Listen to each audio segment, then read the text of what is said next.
Hey, what's going on, everyone? Thanks for tuning back into my channel, The Always Improving Garage.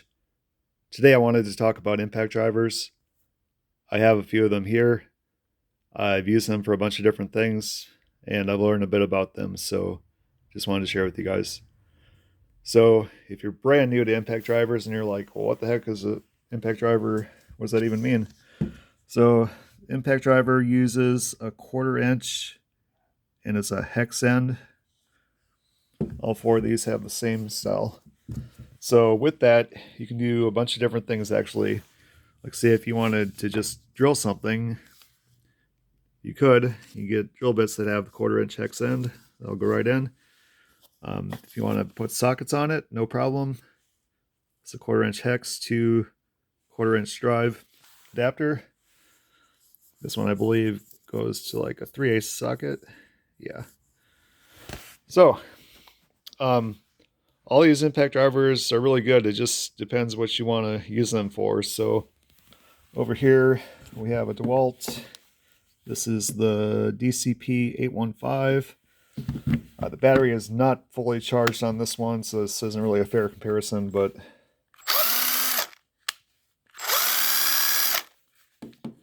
don't think it would be that much more if it was charged. Here we got a Makita. This is a DT01. This one I did just charge.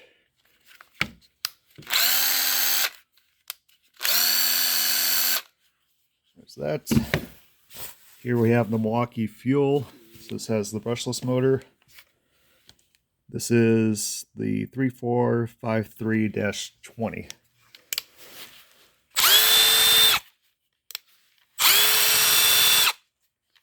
So I'm sure you can tell, just listening to it, not even using it, it has a lot more power than these two. So here we have the Makita. This is the XDT13.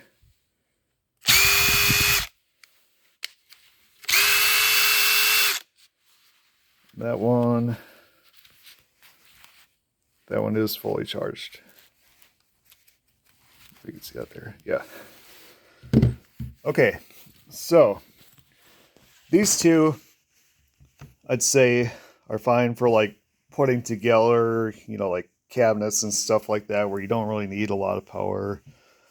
Maybe if you have like two of these like I do, two of these cheaper ones, you could use one at home. Maybe just keep one in your vehicle with some adapters, if you need to fix something on the side of the road, it may or may not help you out.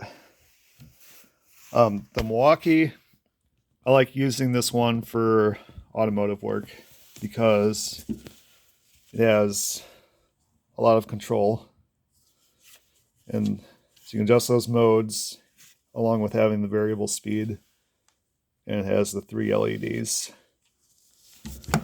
The Makita, this one is honestly an absolute beast, and that may or may not be a good thing depending what you're doing.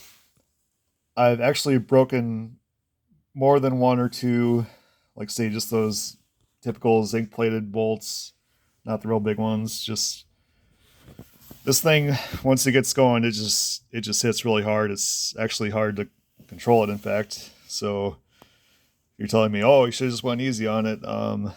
Believe me, I did it, and just there was a few times where I said just once it gets going, it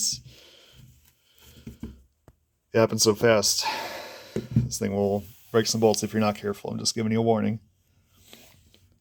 Nothing wrong with it. It's just, as you can see, this one's got 18 volt along with that, and just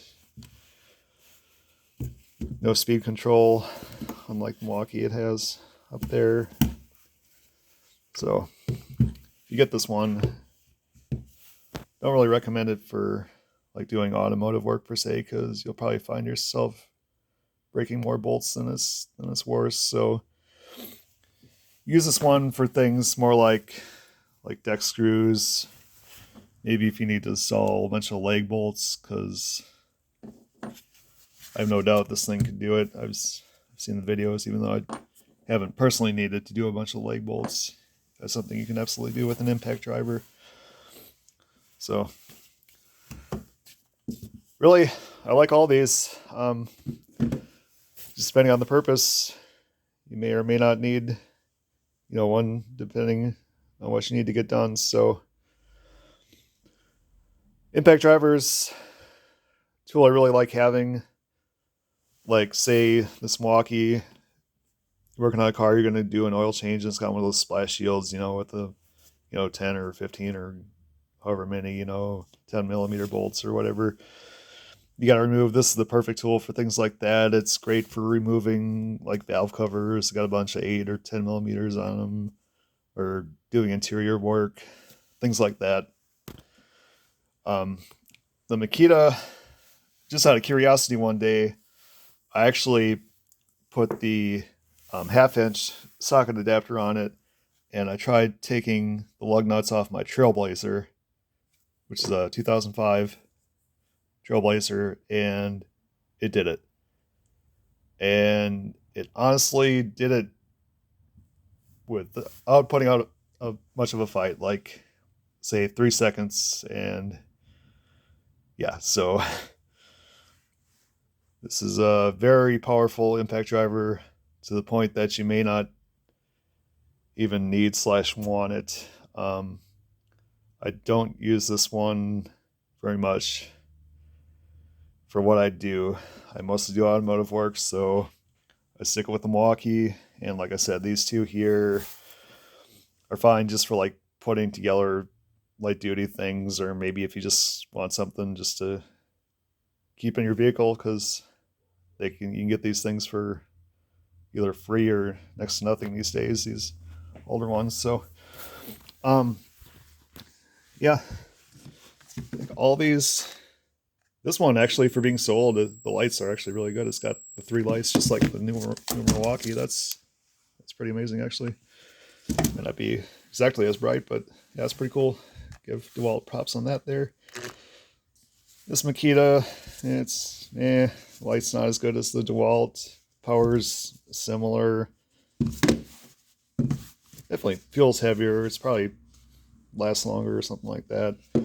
Like this newer Makita too, the build quality is really good. The Milwaukee build quality is good too. It's just, I don't want to start a brand war, but I'll just say I think the Makita is probably built just a little better. But yeah, so I think that'll do it for this one, guys. If you have any questions on impact drivers, feel free to leave a comment. I'll get back to you. And thanks for watching.